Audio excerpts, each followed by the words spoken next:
Hey everyone, this is Kevin from the chesswebsite.com. Today we're going to be going over a really fun gambit called the Jerome Gambit. I've been playing quite a bit myself lately, and it's a ton of fun, but I'll go ahead and caution you right now, it's not the most sound gambit. It's really meant for blitz games, rapid games. Maybe you're playing an opponent far below you as far as ranking. It's going to catch someone off guard if they are not prepared for it. They're going to have a really tough time dealing with all the variations. They're going to have an exposed king, and it's just really hard to deal with that. But if you're playing against an opponent that is familiar with this opening and they're a really strong player, you're going to have a really tough time, and you're going to lose a lot of games, unless maybe it's kind of that blitz game and you kind of catch them off guard. So this is not me saying that this is the most sound opening. I recognize that it is not at all, but it is super fun. So without further ado, we'll go ahead and get into it. It mostly derives from the Giuoco Piano, which starts out with pawn to e4, pawn e5, knight f3, knight c6, bishop here to c4, and then bishop to c5. White's going to sacrifice his bishop here on f7, and then after the king recaptures, I recognize the king could not recapture, but that would just be weird that the king comes here to e7 or even f8. White has a lot of different options, but even just bishop back here to b3 is fine. Up in material, the king can't move or can't castle, so that's going to be bad. But we're going to be looking at the king taking here on f7, the knight taking here on e5, after the knight recapturing here, then the queen coming to h5. Now from here, there's a lot of ways that black can continue. Some are much better for white than others. What we'd really like to see black do is play king here to f6 or king here to e7. Both of those are going to be easy games for white. We'll go ahead and look at king here to f6. Always important to know how to capitalize on your opponent's mistakes. We're going to play queen here to f5. Then all of a sudden the king's going to come back here to e7. We're going to take here. King here to f8, we're going to go ahead and take this bishop. If you were instead to play king here to f7, we're going to first kind of in between move queen here to d5. Now that after the king moves, we're going to go ahead and play queen here to c5 and capture that material. But it may just be easier if they just go here to f8, save us a move here. From here, you could see black play a few options. Pawn here to d6, just kind of retreat back. You're in a great position. You're up material. Your opponent's king can't castle. That's going to be fine. If they play queen here to e7, I can't fault you if you take here. Like we said before, you're going to be up in material. Your opponent's king can't castle. It's not as important if you don't have the queen on board, because now it just becomes a piece in the middle that can attack. So I usually like to just keep my queen back. It's a very aggressive opening, so I like to have all my aggressive pieces, but either way is going to be completely fine. If they were to play knight here to e7, then I just, hey, my queen's not a threat right now. I just play knight here to c3, continue on board, that's fine. King here to f7, that's always super weird that they want to get their king involved more into the game, but that's fine if they want to. Queen here to d5, now if they just retreat back, pawn here to e5. This is a nice little move because if they ever now try to get their pieces involved, pawn here to d6. Now queen here to f3 is just fun because it kind of blocks off this knight here to f6. It's a very annoying pawn right here on e5. So that's kind of what we see if we see king to f6 early on into the game. The other move that we really like to see is the king here to e7, that's fine. We're just first going to take their knight here on e5. That's pretty easy. And then after king to f8, same thing as we saw before. Queen over here to c5 check. And if we saw the king over here to f7, same as before. Queen here to d5 check. And then we're going to go ahead and take this bishop here on c5. Now, while those were the best case moves, you're not going to see them the majority of the time, so it's always important to know the other options that you could see. One that's very popular is pawn here to g6. We're going to go ahead and take here on e5. Now, black has one good move and one good move only. If you don't see this move, you should just be terrorizing them. You're either going to be taking their bishop, you're going to be taking their rook. All these are going to be very, very good for you. But the one move you need to be looking out for is queen here to e7. This is the best move that black has. Now white has a few options. He could go ahead and exchange queens off the board. We're not going to be playing that game. We could play something else, you know, pawn here to f4. We're not going to be playing that game. The game we're going to be playing is going all in, and that means queen taking here on h8. The queen's going to come down here to e4, and then king here to a d1. Now black has a few options from here. His best moves are queen taking here on g2 or queen to g4 check. Now both of those are going to be bad news for us. We'll kind of look at what happens if he does those. If he plays anything else, it's going to be very, very good for us. But first one that we'll see is queen to g2. We're going to play queen takes here on h7. Now, if king plays king to f8, this is going to be very, very difficult for white to do anything except for lose. This is kind of one of those, hey, your opponent's kind of prepared, and you're going to probably lose. But you have a possibility of saving face a little bit. Pawn here to c3. Your opponent plays queen takes here on h1, gobbling up material. You play king to c2, and then just hope and pray that maybe you can get some sort of continuous check, threefold repetition, and draw the game. That's pretty much all you have to look forward to in this position. Now, after we have the queen taking here on h7, if he doesn't come to f8, he has a few other options. If he were to play king to f6, okay, well then all of a sudden we're going to play queen to h8. Maybe we can continue this on board. That's going to be fine for us. If we get a threefold repetition and get a draw on board, we'll take that all day long. If he ever goes over here to king to e6, if we ever see king to e6, we're bringing our rook over here to e1. That's going to be fine. We're getting more pressure controlling this e file. Check. Now we can start to get our queen involved into the game. Potentially wherever he goes, we can get our knight involved. We can play pawn here to d4. It doesn't matter if they take. We can get our dark square bishop involved into the game. So that's definitely going to be very good. Could always play the terrible move of just king to e8 and then just capture here. We could see the bishop come up. We could see the king come down here, and then we can get our rook involved into the game. So that's going to be very, very good for white. Now, if we come back, instead of the queen taking on g2, the other move we really don't want to see is queen to g4, but it's not as bad. But we'll play pawn here to f3, stopping that. Queen here to g2, and then we're kind of the same song and dance. Queen here to h7, and then kind of hoping for the same stuff. Now, if we don't see the queen move, we could see some other moves. Knight to f6 sounds reasonable. Pawn here to f3. This is an important move on the board. Now the queen's going to have to move, so we could see queen to e5 potentially, and then d3. This is a much better position on board. It's going to be very difficult for black to actually attack with these pawns right here, so that's going to be good. Now if we come back and say, okay, let's say the knight doesn't move, but let's say pawn to d5. Sometimes players are really trying to control the center of the board.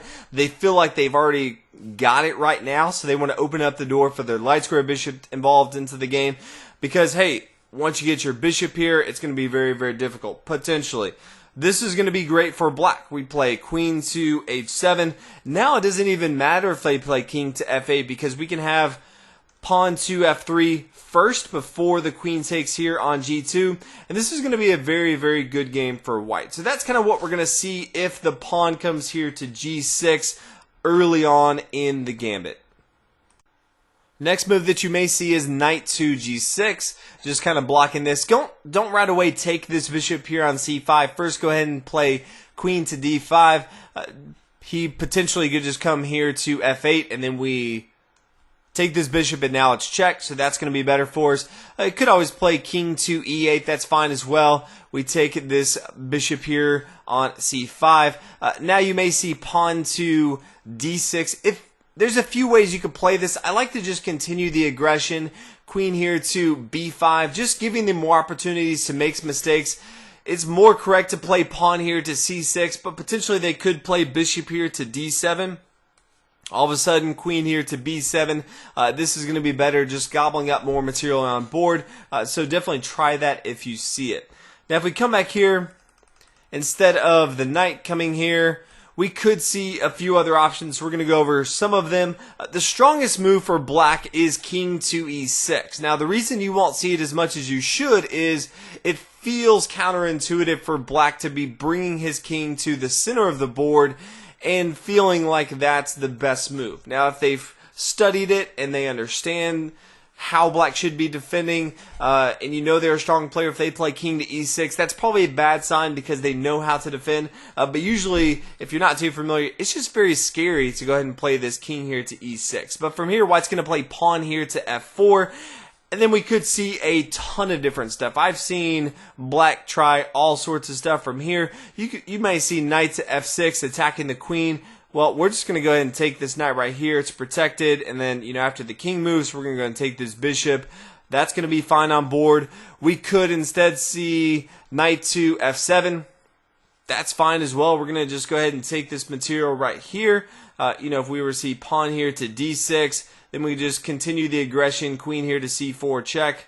That's going to be fine as well.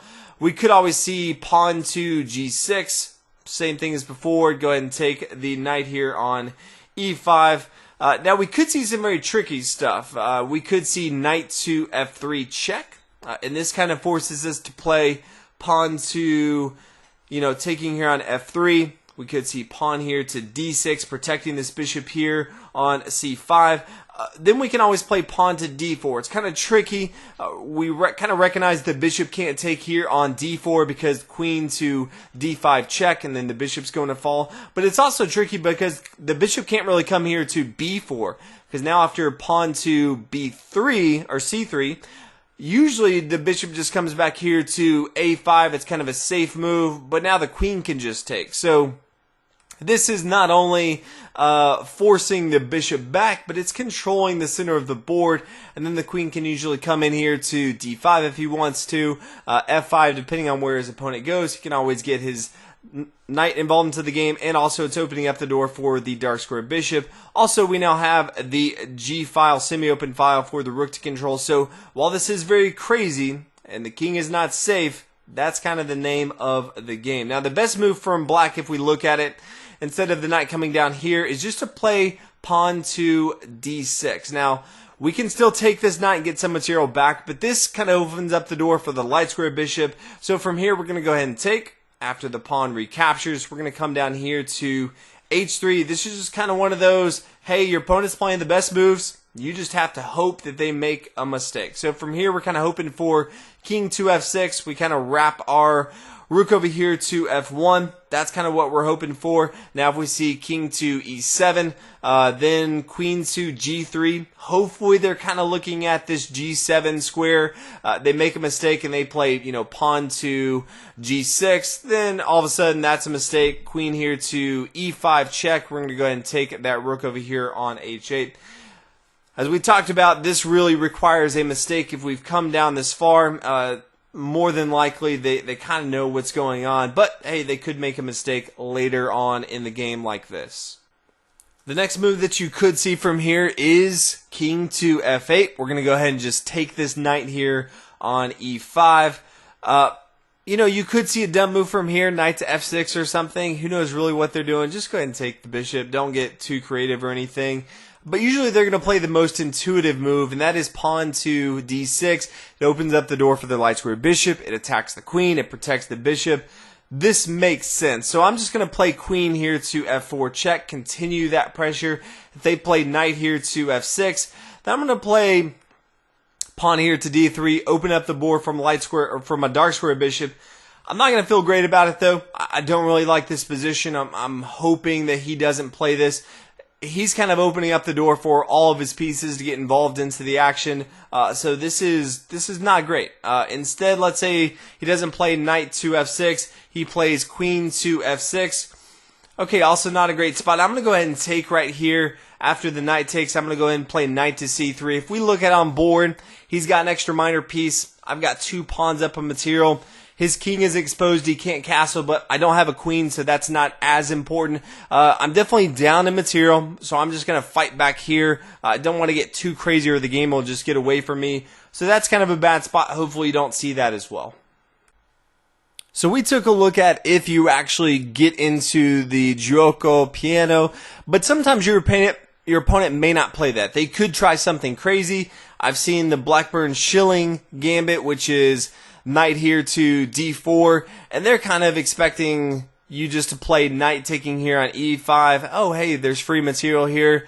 But it's kind of nice when they play this. They feel like they're creative, and then you play bishop here to f7, and they're like, I don't even know what just happened. This is bad. After they take, you take with your knight right here, and then things just go very bad. They could play, after the king comes back here to e8, Then we come queen to h5. They have, two options here. If they were to play queen or king to e7, then all of a sudden we see check. The king's going to come out. All of a sudden check. We kind of force them down the side of the board. More checks, and then all of a sudden we have checkmate on board. The only other really option they have is if they were to play pawn to, if we come back one more, pawn to g6, and then we're going to take here on g6. They're going to take, we're going to recapture here with our king, or with our queen here on g6. And this just gets crazy. All their pawns on the king side of the board are gone. We've given up material, so we're definitely down in that department. But we're going to have a fun time chasing this king around the board. So that's definitely one option. Now, if we come back here, instead of the king coming back here to e8, if you were to play king here to e6, then we could just be pretty creative. Pawn here to c3. If he wants to take, we can recapture.